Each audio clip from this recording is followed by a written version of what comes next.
இனிமேல் பழைய வாகனங்களுக்கு பெட்ரோல் பங்க்கில் கொடுக்க மாட்டாங்க. பழைய வாகனங்கள்லாம் 15 வருஷம் முடிஞ்ச வாகனங்களுக்கு பெட்ரோல் டீசல் கொடுக்க மாட்டாங்க. டெல்லியில் இதை நடைமுறைப்படுத்திட்டு வராங்க. அடுத்து சென்னை, மும்பை, கொல்கட்டா போன்ற நகரங்கள் அடுத்தடுத்து வரப்போகுது.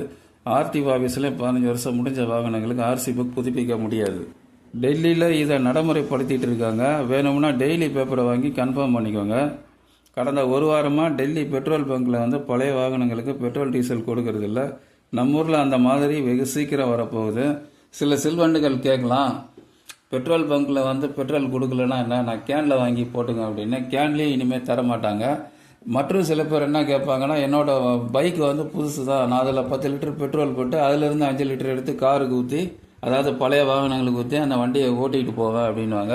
நீங்கள் ஓட்டிகிட்டு போனாலும் வழியில் டிராஃபிக் போலீஸாக அந்த வண்டியை பிடிப்பாங்க, சீஸ் பண்ணிவிடுவாங்க. எங்கள் வீட்டிலலாம் ஃபியட் கார் 50 வருஷமாக நிற்குது, நாங்கள் இன்றைக்கும் அதை ஓட்டிகிட்டு தான் இருக்கிறோம் அப்படின்னு சொல்கிறவங்களுக்கெல்லாம் தயவு செஞ்சு இனிமேல் வெளியே ஓட்ட முடியாது. வேணும்னா போலீஸ் கண்ணில் படாமல் வேணால் நீங்கள் ஓட்டிக்கலாமே தவிர, அவங்க கண்ணில் பட்டுச்சுன்னா அந்த காரை சீஸ் பண்ணுவாங்க. முதல்ல போலீஸ் ஸ்டேஷன் போவோம், அதுக்கப்புறம் அங்கேருந்து ஸ்கிராப்புக்கு போவோம்.